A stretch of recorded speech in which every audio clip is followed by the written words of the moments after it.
Once again,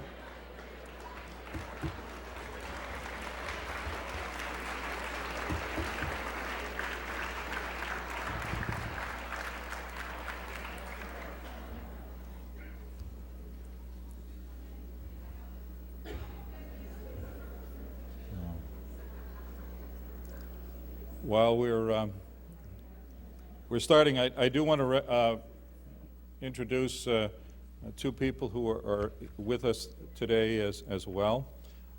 Representative Norm Majors and Representative John Flanders are here as well, standing over in the corner. Norm and John, could you just give a wave so they can see you?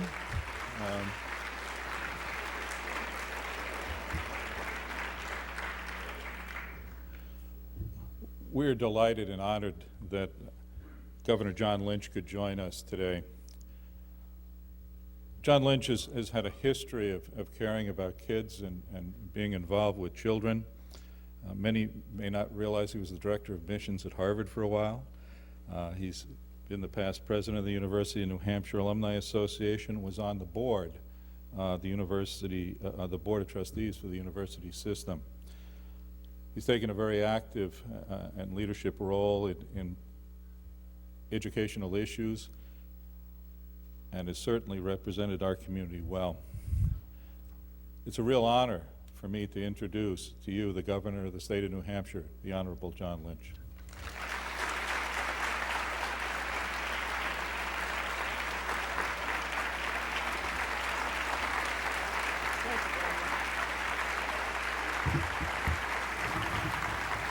Thank you very much. Thank you so much. I'm really delighted to be here today. Beautiful facility. It's my first time here. I don't think I've seen anything quite like it. Let me start by, first of all, expressing my condolences on your loss of one of your students last week. I recognize how difficult it must be and how difficult a time it is for the faculty and staff and students here at Timberlane. And I know that the faculty and staff are doing everything they can to help the community and the students cope with this loss. And if there's anything that I can do to help, please give me a call. I very much appreciate the opportunity to come here this morning and give you an update in terms of what's going on in Concord.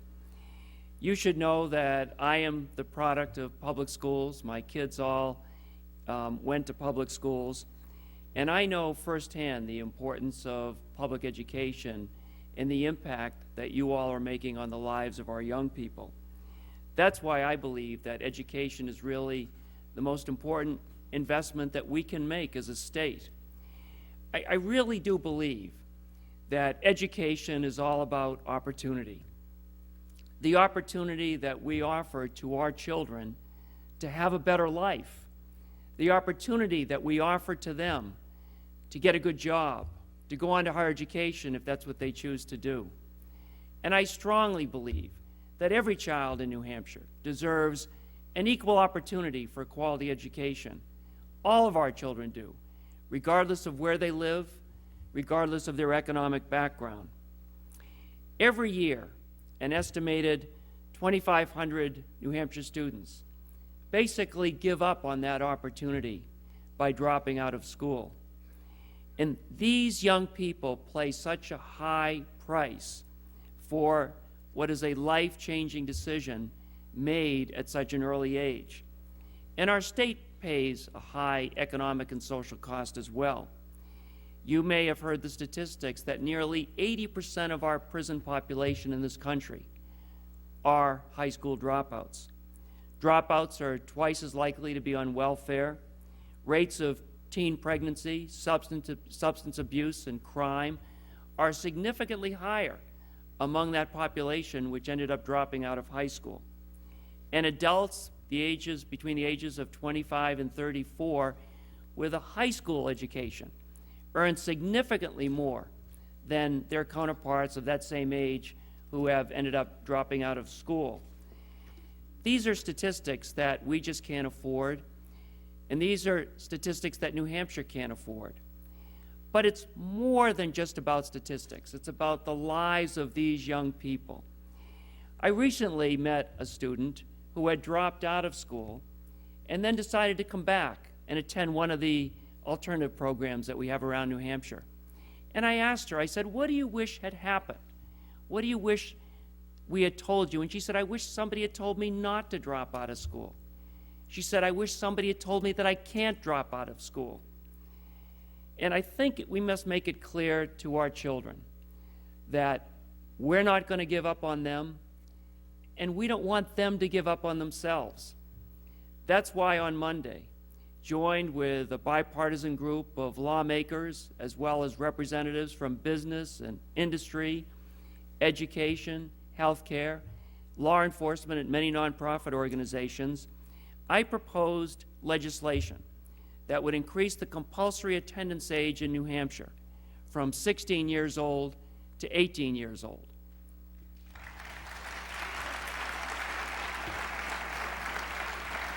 Thank you. New Hampshire set the compulsory attendance age of 16 back in 1903, 102 years ago. Now, back then, students could get out at age 16, and they got jobs at the mills or on the farm. So they, not only were they asked to do that, and oftentimes, but they could get good-paying jobs. And today, in 2005, 102 years later, that's just not the case. The military, for example, will not accept somebody into their ranks without a high school degree or an equivalent. The IBEW won't even give somebody an application for one of their apprentice programs unless that person has a high school degree or an equivalent. One business leader I spoke with said that they have lots of good jobs for high school graduates, but they have no jobs for someone who does not have a high school degree. I think letting people drop out of school at age 16 is the wrong policy for them and the wrong policy for our state. We need to make sure that more of our children graduate from high school. We need to make it a priority as a state, and that's in fact what I'm hoping that we end up doing. We must change the law, but we must not stop there. Changing the law is just the first step. I view changing the law as really a challenge to our state, a challenge where we say we care so much about our children that we're not going to let them drop out of high school. We care so much about our children that we want to let them and make them stay in school. And that then will give them the credentials and the skills that they need to qualify for good jobs. The legislation would increase the age from 16 to 18, starting with the 2008-2009 school year. And we can take these 18 intervening months to plan how we ensure that these kids not only stay in school, but want to stay in school, that we're able to motivate them, we're able to strengthen the quality of what we offer, we're able to provide some flexibility, including strengthening the numbers and the qualities of our alternative programs. During the last several months, I've had the opportunity to visit a number of these alternative programs all over New Hampshire, and they do such a great job dealing with students who need that different kind of focus, that different kind of flexibility, and that different kind of attention. I've asked the Department of Education to plan a statewide summit so we can get leaders from school systems all over New Hampshire to share ideas in terms of what works and what doesn't work. And all of you, as teachers, administrators, you know what best works in terms of how to motivate our young people. And for this effort to succeed, we're going to need you at the table so we can make sure that this goal is not only achievable, but in fact, it works and it works well. In addition to supporting innovative alternative programs, there are other initiatives that we need to do to make sure that our children stay in school and succeed at school. Early education, for example. The better start that children have in their early years, we know the more likely they are to be successful in middle school and in high school. I know that a number of you are continuing to work hard to try to bring kindergarten here, and I applaud your efforts.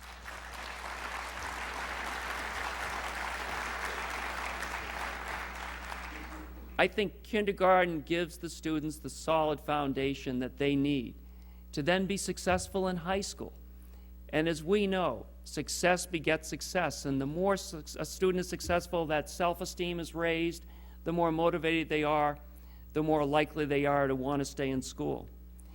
I also believe children's health insurance is an important investment that we can make in our children. A child, for example, who has asthma and can't get to see a doctor has a hard time learning. Or a child who has a toothache and can't find a dentist who takes Medicaid, that child in 2nd or 3rd grade, just can't get that same opportunity. That's why I've strongly supported Children's Health Insurance Program. We have 17,000 children in New Hampshire who aren't insured, so they don't get access to the quality care that other children get. And in order to make sure they get a quality education, we need to make sure our children get access to quality health care. Now, I know that many of you are concerned about the provisions of No Child Left Behind, and I know that you talked about that. I believe you talked about it earlier. And I do support the principle of accountability in our schools. And I know that you do as well, and I know parents support the principles of accountability. But I also know there's a real danger in over-testing. And that's part of why I'm concerned about No Child Left Behind. When the focus tends to be, thank you.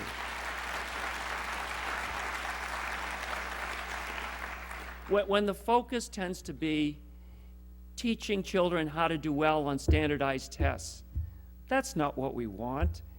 Now, some standardized testing is appropriate, but not too much. Not too much. What we want to do with our kids, and I know this is what you want, we want to instill in them a love of learning that will stay with them for the rest of their lives. That's what we want. You can't cultivate that love of learning by teaching solely to a standardized test. One of my biggest problems with No Child Left Behind is the way it compares one class to an incoming class. That doesn't make sense to me. Comparing one class to an incoming class, which may have very different demographics. Lionel Tracy, our new Commissioner of Education, is trying to instill in New Hampshire the principle of follow the child. So for every child, not comparing classes with different demographics, we work hard to optimizing that educational experience for every single child in New Hampshire. And that's my goal as well. I also am perturbed and bothered, and I'm sure many of you are as well, with the federal government trying to tell us which of our teachers are qualified to teach. That doesn't make sense to me.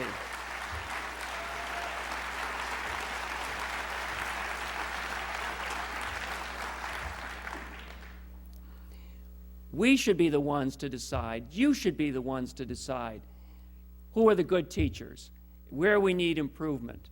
But we shouldn't have somebody in Washington who's never been to New Hampshire, who doesn't care about New Hampshire, telling us which of our teachers should be allowed in the classroom.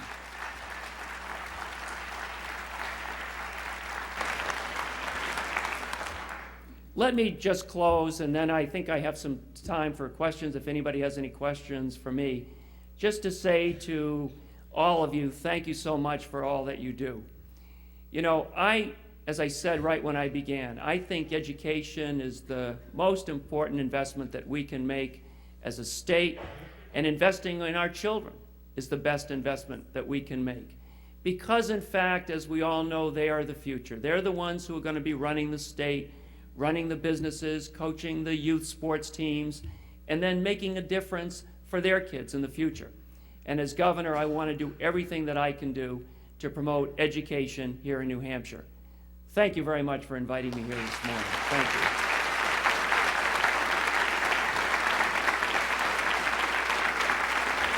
Thank you so much. Thank you. So I'm happy to take any questions or comments if you have any suggestions for me, or feedback, or criticisms.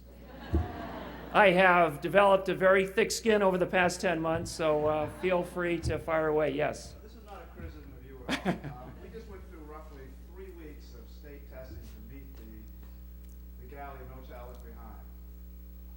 my students and I essentially lost 3 weeks of earth science activity we could have been doing. I've had to cut out material just to try to get through the curriculum on time to have this meeting. It is so frustrating. I mean, I just want to say it, it's so frustrating.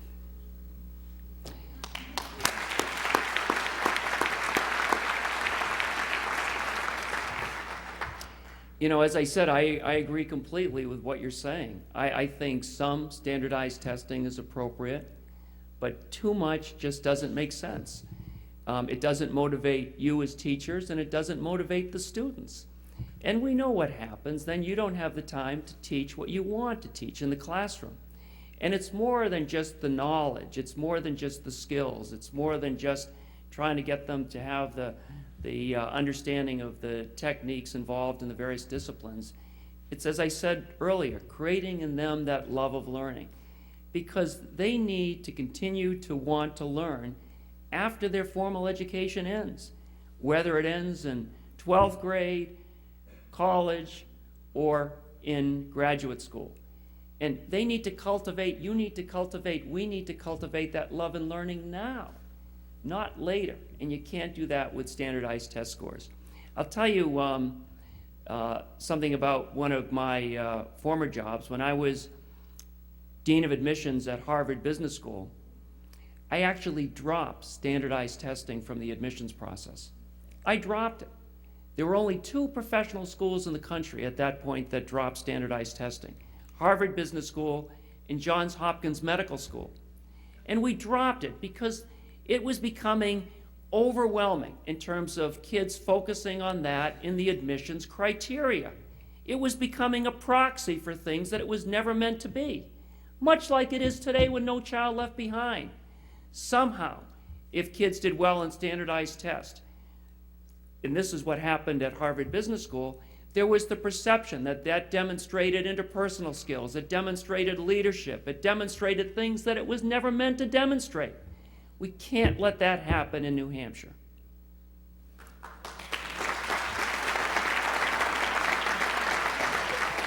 Thank you. Yes. I absolutely agree with you keeping kids in school until they're 18 years old, but we need to empower our principals to force kids to come to school when their parents don't believe in an education and give them the excuse to not come to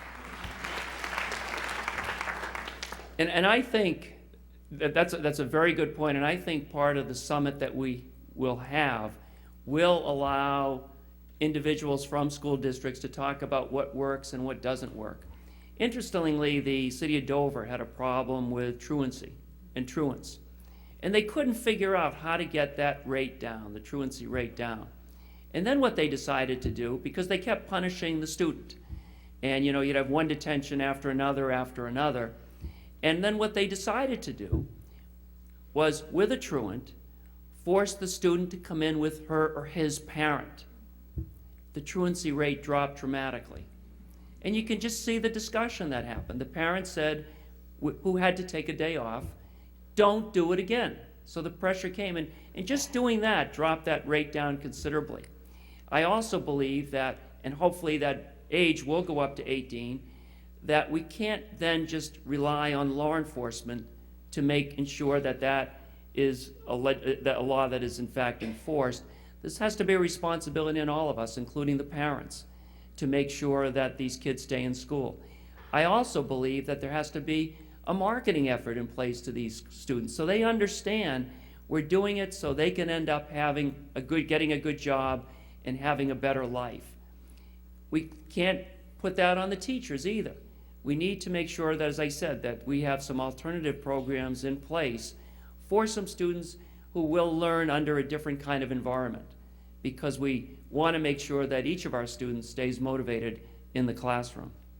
Yes? Well, Governor Lynch, going along with that, would you propose extra revenue for this to go along with this proposal? Right now, I believe that, and there are 2,500 students that drop out on a regular basis. 2,500. So you can look at the school districts, for example. In some communities, the dropout rate is less than 3%. In other communities, the dropout rate is greater than 20%. So it really varies by community to community. We need to look at the alternative programs that we have in place now. I believe that the alternative programs provide a regional solution to that problem. And again, I'll talk about the one in Dover, for example. The one in Dover does in fact attract students not only from Dover, but from Rochester and Somersworth, Portsmouth, and as far away as Deerfield. So we have to look at exactly, I think, what the need is first, what kind of flexibility we want to provide before we get into the cost. But we first have to assess the need, with the goal being to assure that our students stay in school and that ideally they're motivated to stay in school, because we just don't want them taking up a seat in the classroom. Yes? Two questions. Firstly, are we looking to increase funding for vocational programs to become available for 14 to 18 year olds?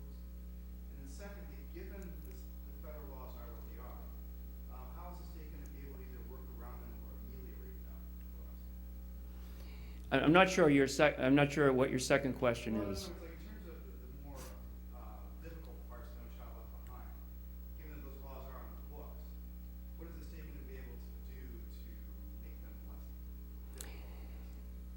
You know, with No Child Left Behind, if we could, we would say to the federal government, no thank you.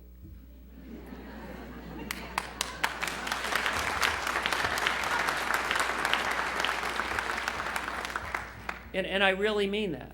I mean, the difficulty is that the federal government gives to us each year about $100 million. And so they have that hanging over our heads. So I would be the first to say that, you know, we're not going to do No Child Left Behind. We're going to decide for ourselves how we want to educate children here in New Hampshire. But again, we're dependent on that $100 million that we get.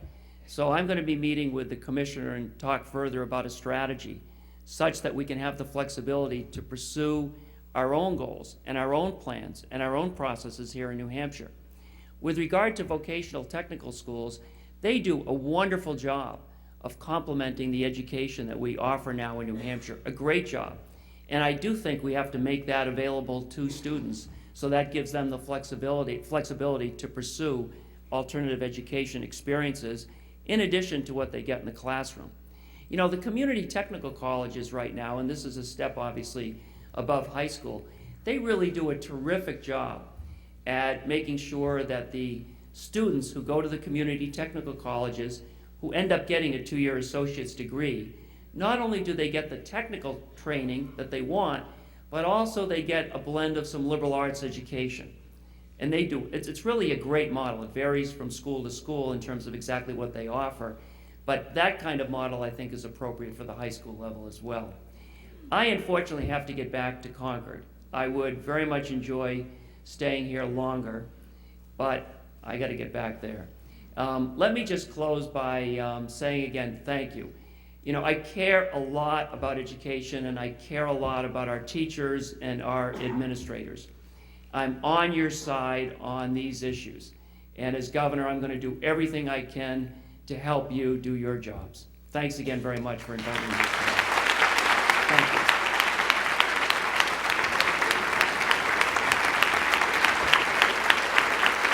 Thank you very much. Thank you. Thank you. Thank you very much.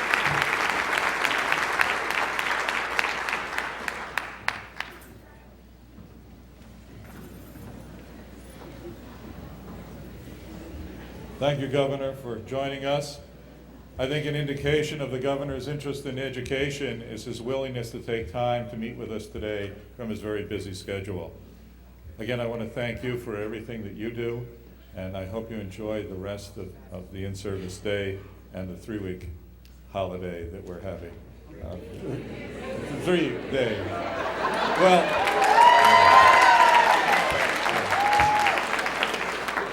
believe me, at this time of the year, 3 days for me feels like a 3-week holiday, believe me. So again, thank you for everything you do.